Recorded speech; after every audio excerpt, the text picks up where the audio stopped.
Today we are going to deal with lecture 2 Indian Judicial System Part 2. Part 1 हमने previous lecture में किया था, अब हम Part 2 डील करेंगे. Part 2 talks about jurisdiction of Supreme Court. यहाँ पर हम Supreme Court की various jurisdictions को पढ़ेंगे. First is original jurisdiction. What is original jurisdiction? ये हम पहले कर चुके हैं. अब Supreme Court के context में हम करते हैं. First, Article 131. Article 131 provides original jurisdiction to Supreme Court to hear any dispute between Government of India and one or more states, Government of India and any state or states on one side, and one or more other states on other side, two or more states. तो यहाँ original jurisdiction में article 131 में अगर राज्यों के बीच में कोई इशू है, मैटर है, मतभेद है, या एक से ज़्यादा राज्य एक तरफ और सेंट्रल गवर्नमेंट केंद्र एक तरफ, तो उन सब मैटर को सुप्रीम कोर्ट सुनता है अंडर इट्स ओरिजिनल ज्यूरिसडिक्शन. अब इसमें एक केस हुआ था state of Karnataka versus union of India. State of Karnataka versus union of India.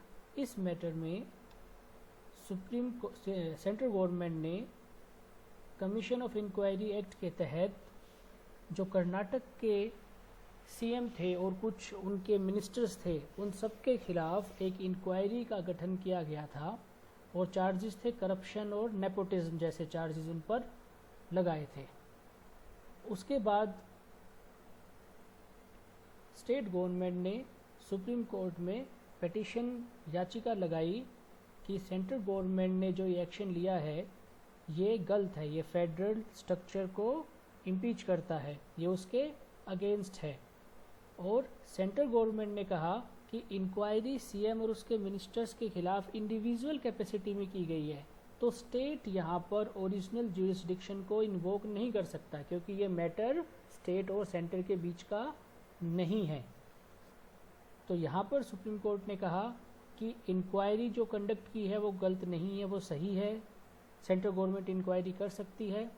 और साथ में सेंट्रल गवर्नमेंट की इस कंटेंशन के लिए कहा कि कोई भी एक्शन जो स्टेट गवर्नमेंट और मिनिस्टर्स के खिलाफ लिया जाता है जहाँ पर आप कह रहे हो कि इंडिविजुअल कैपेसिटी है लेकिन वो अफेक्ट कर रहा है स्टेट गवर्नमेंट और मिनिस्टर्स को, वहाँ की गवर्नमेंट को वो अफेक्ट कर रहा है, तो ऐसे जो मैटर होते हैं उसमें स्टेट एक कंसर्न पार्टी होती है और सुप्रीम कोर्ट की ओरिजिनल ज्यूरिसडिक्शन इस मैटर में है. Next is article 32, that is constitutional remedies. इस आर्टिकल को हार्ट एंड सोल भी कहा जाता है. Heart and soul of Indian constitution, heart and soul of fundamental rights. ऐसा doctor Bhimrao Ambedkar, drafter of Indian constitution, वो ऐसा कहते थे. यहाँ पर अगर कोई भी फंडामेंटल राइट, कोई भी मौलिक अधिकार जो पार्ट 3 में दिए हुए हैं संविधान के, ऐसा कोई भी मौलिक अधिकार का अगर वॉयलेशन होता है तो व्यक्ति सुप्रीम कोर्ट में आर्टिकल 32 के तहत जा सकता है. और supreme court has power to issue any order, direction और writ to enforce the fundamental rights. अब यही है जहाँ पर writ, habeas corpus, mandamus, certiorari और पीआईएल को भी एंटरटेन किया जाता है. इसी आर्टिकल की ज्यूरिसडिक्शन में वो सारी चीज़ें आती हैं. अब देखिए इसमें हम दो केसेस देखते हैं. एक रिसेंट केस है Vijay Jadhav versus state of Maharashtra 2019. इस केस में कुछ रेप कन्विक्ट थे, उनको डेथ पेनल्टी दी गई थी, तो उन्होंने section 376E of Indian penal code, जिसके तहत इनको ये पनिशमेंट मिली थी, उसकी वैलिडिटी को चैलेंज किया और कहा कि this is in violation of article 14 and 21 क्योंकि ये डिसअप्रोप्रिएट है with the nature of offence. इसका जो प्रोपोर्शन है वो नेचर ऑफ ऑफेंस के साथ मैच नहीं खाता है. देखो, जो ऑफेंस किया है और जो सज़ा दी गई है वो आपस में प्रोपोर्शनेट होनी चाहिए. तो इस कंटेंशन पे इन्होंने याचिका दायर की, तो यहाँ पर सुप्रीम कोर्ट ने इसको खारिज कर दिया, कैंसिल कर दिया और कहा गया कि that penalty is an alternative mode of punishment and not the only mode. तो यहाँ पर ऐसा हो सकता है। यहाँ पर एक और चीज़ इम्पोर्टेंट है कि डेथ पेनल्टी को अबॉलिश करने के लिए लॉ कमीशन भी काफ़ी उसमें रिकमेंडेशंस दे रहा है और वर्ल्ड में भी काफ़ी चल रहा है कि डेथ पेनल्टी को अबॉलिश किया जाए, लेकिन सुप्रीम कोर्ट का नोशन है कि इस डेथ पेनल्टी को होना चाहिए।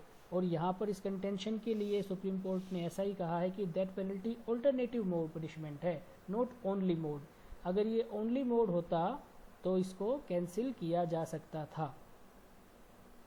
Now second is Hussain Khatoon. इस केस में भी जो अंडर ट्रायल प्रिजनर्स थे उन्होंने एक पेटिशन, एक लेटर सुप्रीम कोर्ट को लिखा। सुप्रीम कोर्ट ने उसको रिट पेटिशन के तरीके से, रिट ऑफ हैबियस कॉर्पस के तरीके से उसको एंटरटेन किया। और इसके ऊपर जब सुप्रीम कोर्ट ने कार्यवाही की तो सुप्रीम कोर्ट ने कहा कि जो भी अंडर ट्रायल प्रिजनर्स हैं उन सबको आप फ्री लीगल एड और फास्ट ट्रायल प्रोवाइड कराएं। और इसकी वजह से 40,000 प्रिजनर्स, 40,000 प्रिजनर्स जो अभी जेल में थे और ट्रायल शुरू भी नहीं हुआ था, उन सबको जेल से रिहा किया गया। अंडर ट्रायल प्रिजनर्स का मतलब होता है वो प्रिजनर्स जिनका ट्रायल अभी शुरू नहीं हुआ है, वो लोग जिनका ट्रायल अभी शुरू नहीं हुआ है लेकिन इन्वेस्टिगेशन की स्टेज पर ही पुलिस ने उनको जेल में रखा हुआ है। जब हम आगे प्रोसेस करेंगे क्रिमिनल प्रोसेस, उसके अंदर आपको बताएंगे कि ट्रायल कहाँ से शुरू होता है और ट्रायल से पहले की स्टेजेस क्या होती है। इन्वेस्टिगेशन ट्रायल से पहले की स्टेज है। Then comes appellate jurisdiction. Appellate jurisdiction क्या होती है ये हम पार्ट 1 में कर चुके हैं। यहाँ पर सुप्रीम कोर्ट की अपीलेट ज्यूरिस्डिक्शन को हम 4 कैटेगरीज में विभाजित कर सकते हैं, 4 कैटेगरीज में विभाजित कर सकते हैं। पहली कैटेगरी है कॉन्स्टिट्यूशनल मैटर्स, कॉन्स्टिट्यूशनल मैटर्स, और ये आर्टिकल 132 के माध्यम से होती है। यहाँ पर कोई भी there shall be a substantial question of law which requires interpretation of the constitution. कोई भी सब्सटेंशियल क्वेश्चन ऑफ लॉ हो जो इंटरप्रिटेशन ऑफ कॉन्स्टिट्यूशन की डिमांड करता है, उस क्वेश्चन का नेचर ऐसा है कि वो कहता है कि कॉन्स्टिट्यूशन के कोई भी प्रोविज़न है जो उनकी इंटरप्रिटेशन की जाए, ऐसी सूरत में उनको कॉन्स्टिट्यूशनल मैटर्स कहते हैं और उसके लिए अपील फाइल की जा सकती है सुप्रीम कोर्ट में। अब यहाँ पर एक चीज़ ध्यान रखनी है आपको, यहाँ पर जो मैटर है वो है इंटरप्रिटेशन ऑफ कॉन्स्टिट्यूशन, इसलिए इसको कॉन्स्टिट्यूशनल मैटर्स के नाम से भी जाना जाता है। इसमें हम एक केस करते हैं, बिजन Krishna Mukherjee and another versus commissioner of police and other. ये वेस्ट बंगाल का केस है। यहाँ पर पुलिस कमिश्नर ने कुछ ऑर्डर निकाले और उस ऑर्डर के तहत उन्होंने कुछ पर्टिकुलर व्हीकल्स को बैन कर दिया कि वो कलकत्ता के सबअब्स में नहीं आएंगे। इस चीज़ को चैलेंज किया गया to be violative of article 19(1), article 14 and some other articles were also there. तो आर्टिकल 19, 14 और कुछ और आर्टिकल्स के बिना पर इस ऑर्डर को चैलेंज किया गया। तो यहाँ पर सुप्रीम कोर्ट ने ये कहा कि आर्टिकल 132 की रिक्वायरमेंट क्या है। इसकी रिक्वायरमेंट है कि एक सब्सटेंशियल क्वेश्चन ऑफ लॉ होना चाहिए, जो भी मैंने आपको ऊपर भी बताया, और ये सब्सटेंशियल क्वेश्चन ऐसा हो which demands interpretation of constitution, which demands interpretation of constitution. और इस केस में सुप्रीम कोर्ट ने कहा कि यहाँ पर जो आपके क्वेश्चन लेकर आए हैं इसमें कुछ भी ऐसा सब्सटेंशियल नहीं है जिसकी वजह से हमें आर्टिकल 19, आर्टिकल 14 और दूसरे आर्टिकल्स की इंटरप्रिटेशन करनी पड़े, क्योंकि पहले ही हम काफ़ी और बहुत इंटरप्रिटेशन कर चुके हैं। वो सब वाजिब है for the purpose of this case and this contention. कोई फर्दर इंटरप्रिटेशन करने की ज़रूरत नहीं है। देखिए इंटरप्रिटेशन कब होगी, तब जो सब्सटेंशियल क्वेश्चन लेकर आए हैं उसके ऊपर कोई प्रेसिडेंट नहीं है या उसके ऊपर कोई केस लॉ नहीं है या वो अपने आप में ही यूनिक है, जो पहले कंटेस्ट नहीं की गई थी, पहले जो डिसाइड नहीं की गई है। ऐसी चीज़ों को सब्सटेंशियल क्वेश्चन ऑफ लॉ में कॉन्स्टिट्यूट होना बहुत ही वाजिब होता है। ये इस केस के फैक्ट और मैटर्स है जो आप पढ़ सकते हैं। ब्रीफली आपको टेबल में मेंशन किया गया है। Second is appeal in civil cases. Second is civil cases. Civil cases में अपील एज पर आर्टिकल 133 जाती है, और यहाँ पर भी substantial question of law but of general importance and high court think that such question need to be decided by supreme court. अब ये देखिए यहाँ सर्टिफाइज, हाई कोर्ट सर्टिफाइज ऊपर भी था, ये एक बाद में चीज़ आई गई है। शुरुआत में कॉन्स्टिट्यूशन में ये हर सेक्शन में, हर ज्यूरिसडिक्शन में नहीं थी, जो हम पढ़ रहे हैं अपीलेट ज्यूरिसडिक्शन उसमें। यहाँ पर बाद में ये चीज़ें लाई गई सब में, और इसका पर्पज़ ये था कि जब सुप्रीम कोर्ट के पास कोई भी अपील आ रही है तो हाई कोर्ट एक बार उसको चेक करे, उसको देखे कि whether it is fit to be send to forward to supreme court और नोट। इसलिए इस चीज़ को किया गया। तो एक सब्सटेंशियल क्वेश्चन ऑफ लॉ होना चाहिए जो कि जर्नल इम्पोर्टेंस का हो, और हाई कोर्ट को लगे कि ऐसा सवाल सुप्रीम कोर्ट के द्वारा डिसाइड किया जाना चाहिए। अब इसमें हम केस करते हैं सिमातुल केमिकल इंडस्ट्रीज़ का। इसमें केस है, इसमें क्या हुआ, जो रेस्पोंडेंट थे वो सिबातुल नाम से काम कर रहे थे, बिजनेस करते थे, और जो अपीलेंट थे वो सिमातुल के नाम से बिजनेस करते थे। अब कोर्ट को इन दोनों नाम में सिमिलैरिटी मिली, और उन्होंने अपीलांट को, जो कि वहाँ पर डिफेंडेंट थे, उनको कहा कि आप सिमातुल नाम यूज़ नहीं करेंगे क्योंकि ये दोनों कन्फ्यूज़न क्रिएट करते हैं।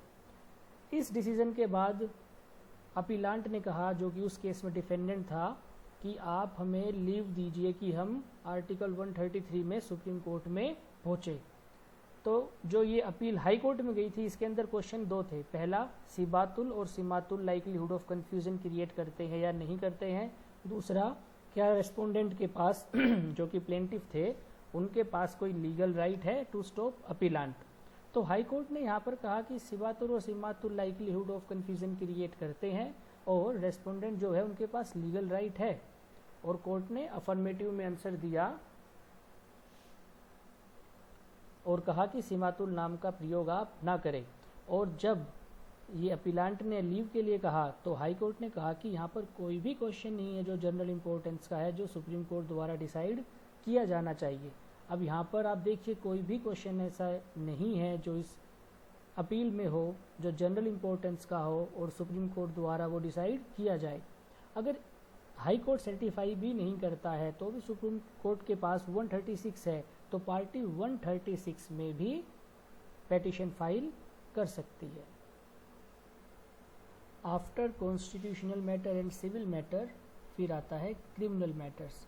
तो क्रिमिनल मैटर्स में विदाउट सर्टिफिकेट और विद सर्टिफिकेट दोनों तरीके से अपील जाती है। अभी आपको जो ये सर्टिफिकेट वाला पॉइंट है, ये मैंने बताया था कि हाई कोर्ट सर्टिफाई करता है।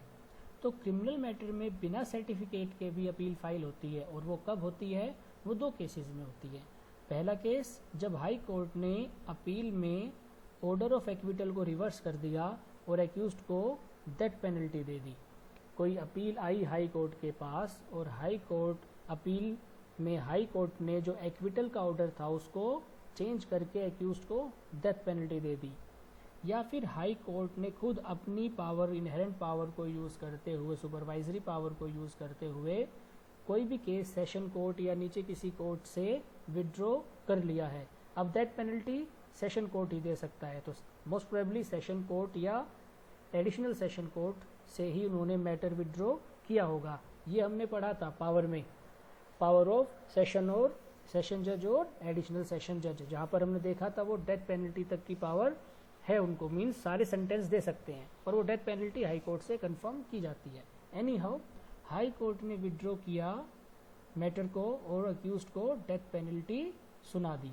इन दोनों केसेस में बिना सर्टिफिकेट के ही accused person, aggrieved person supreme court जा सकता है, और इसके अलावा कोई और मैटर होता है तो उसके अंदर सर्टिफिकेट की आवश्यकता पड़ती है।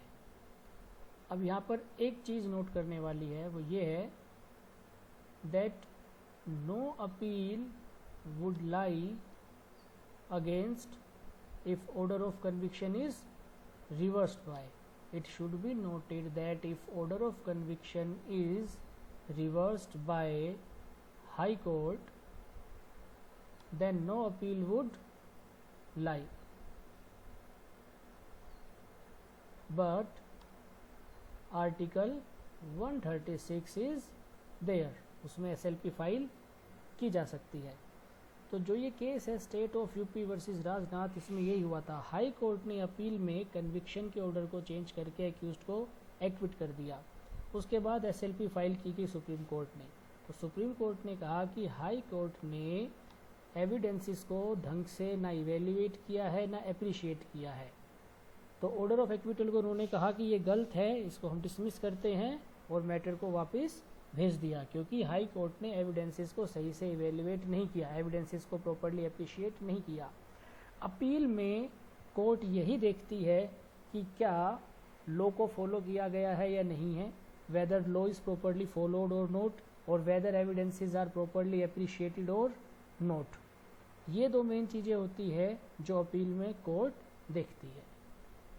इसके बाद SLP, स्पेशल लीव पेटिशन। अब देखिए, हमने पहले ऊपर देख लिया कि कॉन्स्टिट्यूशनल मैटर में भी अपील जारी है, सिविल मैटर में भी अपील जारी है और क्रिमिनल मैटर में भी अपील जारी है। स्पेशल लीव पेटिशन भी एक और प्रोविज़न है जो ये कहता है कि भारत में किसी भी कोर्ट ने कोई भी जजमेंट, डिक्री, सेंटेंस पास किया है किसी भी केस या किसी भी मैटर में, और पार्टी उससे एग्रीव्ड है, ठीक है, किसी भी कोर्ट ट्राइब्यूनल ने किया है और पार्टी उससे एग्रीव्ड है, तो 136 में वो सुप्रीम कोर्ट में स्पेशल लीव पेटिशन फाइल कर सकते हैं। और ये एक डिस्क्रिशनरी पावर है, ये चीज़ ज़रूर याद रखना, ये एक डिस्क्रिशनरी पावर है, कोर्ट की मर्जी है वो इसको एंटरटेन करे या ना करे। यूजुअली कोर्ट ये देखती है कि क्या अवेलेबल रेमेडीज़ को यूज़ किया गया है या नहीं। अगर कोई रेमेडी है जो और हायर कोर्ट पे या हाई कोर्ट के पास अपील का प्रावधान बनाती है, तो सुप्रीम कोर्ट ये सोचता है कि पहले वो वाली रेमेडीज़ एग्जॉस्ट कर ली जाए, लेकिन in the interest of justice वो SLP भी एक्सेप्ट कर सकते हैं। तो देखिए, यहाँ पर हाई कोर्ट की लीव किसी भी चीज़ की कोई ज़रूरत नहीं है, आप डायरेक्ट सुप्रीम कोर्ट जा सकते हैं। ऐसा ही एक केस हुआ था जो यूनियन कार्बाइड कॉरपोरेशन के मैटर में हुआ था। इसमें 136 के ही स्कोप को सुप्रीम कोर्ट ने और एक्सप्लेन किया। भोपाल डिस्ट्रिक्ट कोर्ट ने यूनियन कार्बाइड कंपनी को क्रिमिनल इम्यूनिटी ग्रांट की थी। उन्होंने एक ऑर्डर निकाला था which granted criminal immunity to Union Carbide. इस चीज़ को देखते हुए सुप्रीम कोर्ट ने आर्टिकल 136 को इन्वोक किया और इस केस को विड्रॉ कर लिया। Supreme court withdraw the case, और सुप्रीम कोर्ट ने कहा कि आर्टिकल 136 में उनके पास इनहेरेंट पावर है ऐसा करने की, और उन्होंने इस ऑर्डर को क्वैश करके सेटलमेंट प्रोसीडिंग शुरू करवाई पार्टीज के बीच में। After original jurisdiction and appellate jurisdiction, अब हम करते हैं court of record. Court of record क्या होता है? कोर्ट ऑफ रिकॉर्ड होता है, it means court whose records are of evidentiary value and are accepted. If not accepted then contempt proceeding में नेसेसरी फॉलोज। यहाँ पर कंटेम्प्ट ज्यूरिसडिक्शन मेनली काम करती है कोर्ट ऑफ रिकॉर्ड। यहाँ पर कंटेम्प्ट प्रोसीडिंग मेनली काम करती है। So as per article 129 supreme court एक कोर्ट ऑफ रिकॉर्ड है, और कोर्ट ऑफ रिकॉर्ड का मतलब होता है कि जो भी उनके रिकॉर्ड्स हैं, उनके डिसीजन हैं, उनके पॉइंट्स हैं, उनकी एविडेंशियरी वैल्यू होती है और वो लोअर कोर्ट्स में एक्सेप्ट किए जाते हैं। यदि कोई ऐसा नहीं करता है तो कंटेम्प्ट प्रोसीडिंग वहाँ पर हो सकती है। इन्हीं को कोई भी गाइडलाइन अगर दी गई है that has to be followed. अब यहाँ से आता है कि कंटेम्प्ट क्या है, कंटेम्प्ट प्रोसीडिंग या कंटेम्प्ट। इसको हम कंटेम्प्ट ऑफ कोर्ट के माध्यम से समझेंगे, कंटेम्प्ट ऑफ कोर्ट के माध्यम से समझेंगे। ब्रीफली मैं आपको बता देता हूँ कि कोर्ट की आज्ञा की अवहेलना करना कंटेम्प्ट ऑफ कोर्ट है। कोर्ट की आज्ञा की अवहेलना करना कंटेम्प्ट ऑफ कोर्ट है। या जो जजेस हैं उनके साथ ऐसा बर्ताव किया जाए कि जुडिशरी की डिग्निटी पे फर्क पड़े, वो भी कंटेम्प्ट ऑफ कोर्ट है। और ये दोनों गतिविधि करने वाले चाहे आम नागरिक हो चाहे जज हो, सबके खिलाफ कंटेम्प्ट प्रोसीडिंग चल सकती है।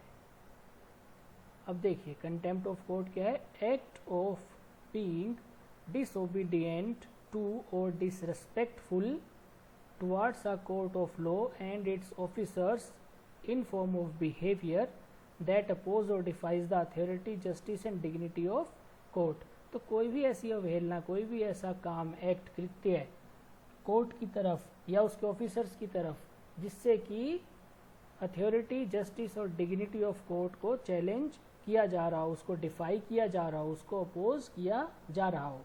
अब सुप्रीम कोर्ट के पास तो इनहेरेंट पावर है और सुप्रीम कोर्ट के पास कॉन्स्टिट्यूशन ने एक्सप्रेसली भी ये चीज़ प्रोवाइड करवाई हुई है। एक्सप्रेसली कहाँ से? आर्टिकल 120 के माध्यम से। So constitution has expressly provided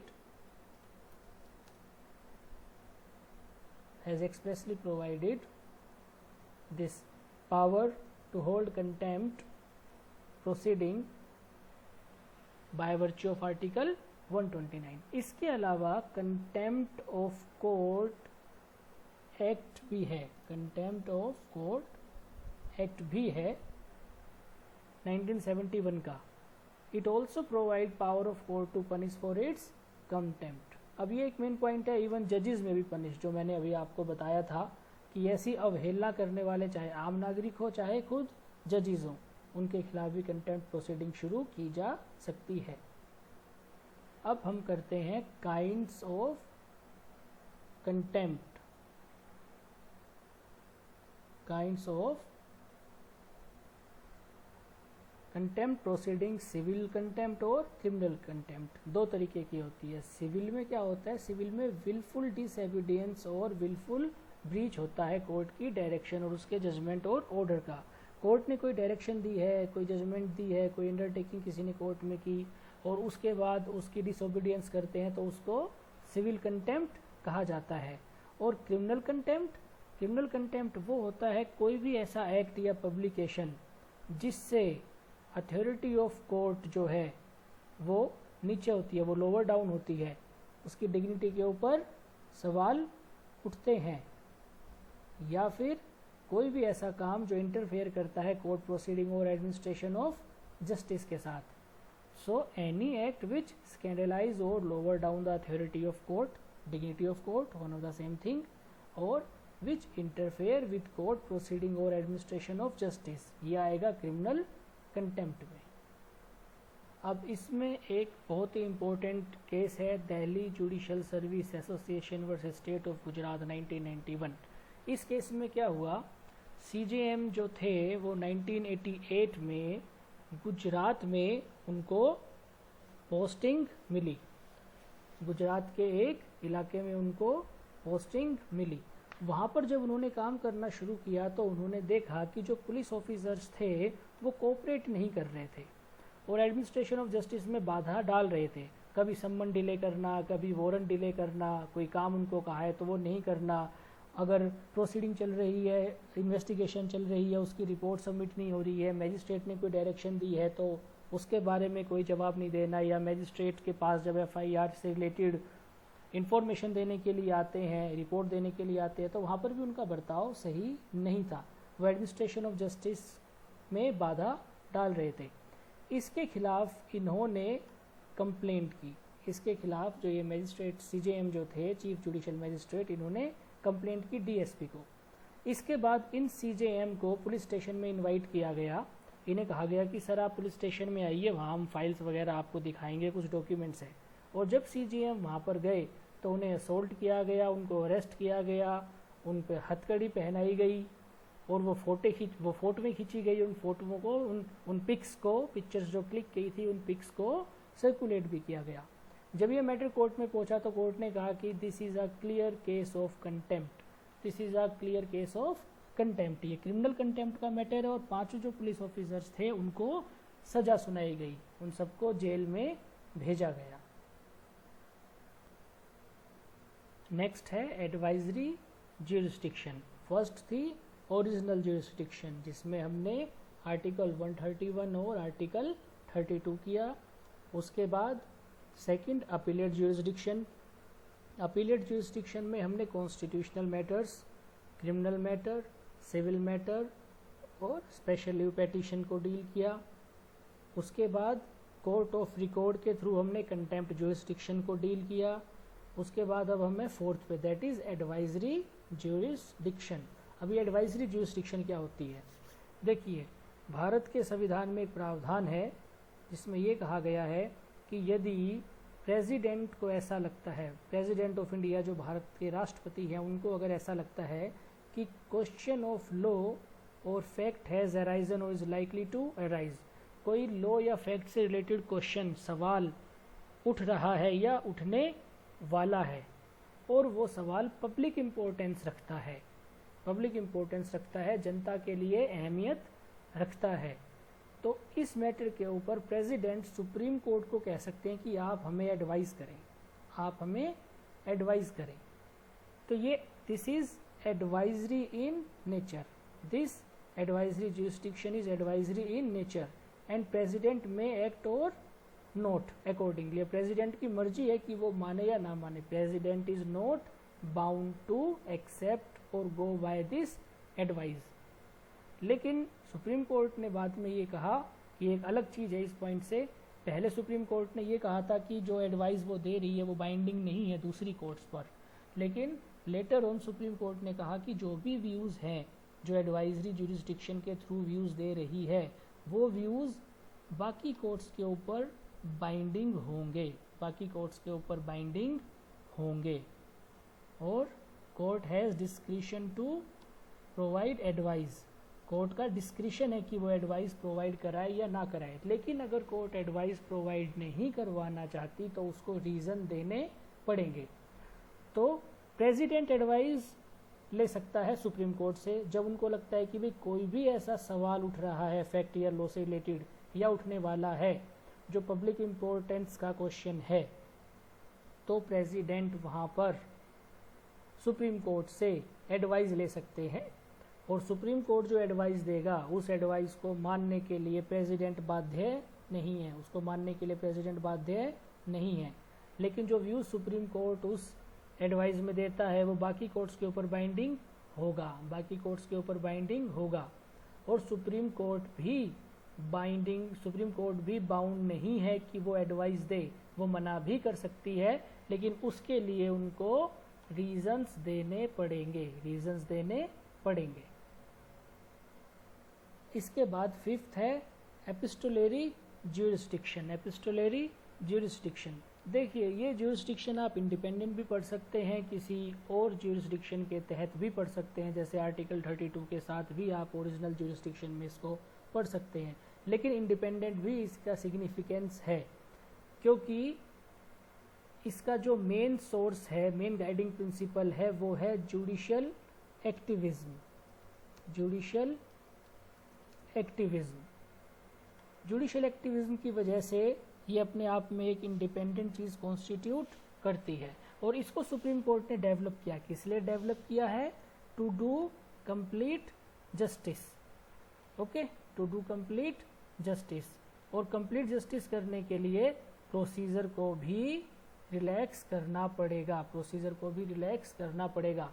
तो इस ज्यूरिसडिक्शन में क्या होता है, एक लेटर लिखा जाता है सुप्रीम कोर्ट को और सुप्रीम कोर्ट उस लेटर के ऊपर एक्शन लेते हैं। Here a letter is written to court and is accepted and action is taken if required. One such instance is public interest litigation. Layman में आप इसको और उदाहरण के तरीके से पब्लिक इंटरेस्ट लिटिगेशन के माध्यम से समझ सकते हैं। वहाँ पर भी एक लेटर लिखा जाता है। शुरुआती दौर में public interest litigation term use थोड़ी होती थी।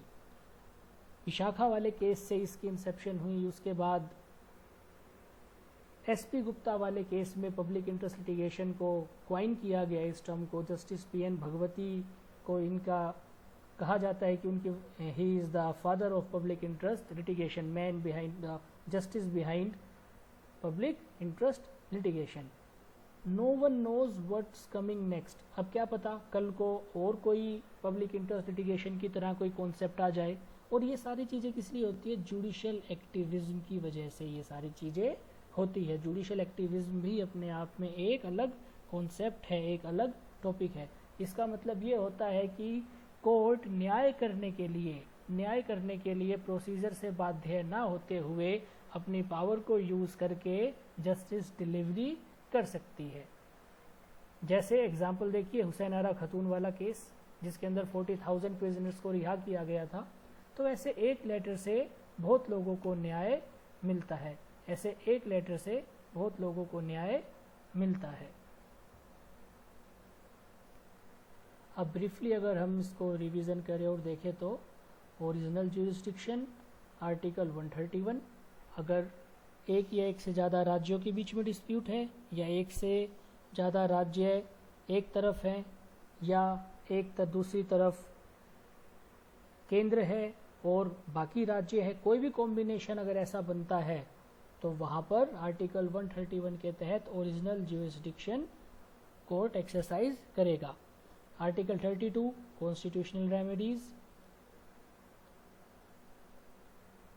There after appellate jurisdiction in constitutional matter, अगर कोई भी सब्सटेंशियल क्वेश्चन ऑफ लॉ है which require interpretation of constitution, appeal in civil cases if there is substantial question of general importance and High Court thinks that such question need to be decided by Supreme Court, appeal in criminal matters without certificate and with certificate, without certificate जहाँ पर high court ने acquittal के order को change कर दिया और accused को death penalty दी है, या हाई कोर्ट ने केस को विड्रॉ किया है और लोअर कोर्ट से विड्रॉ करके और एक्यूज्ड को डेथ पेनल्टी दी है, तो बिना किसी सर्टिफिकेट के अपील जाएगी और दूसरे केसेस में विद सर्टिफिकेट। इसके बाद appeal by special leave petition, तो भारत में कोई भी कोर्ट ट्राइब्यूनल कोई भी जजमेंट ऑर्डर डिक्री कुछ भी पास करती है किसी भी केस या मैटर में,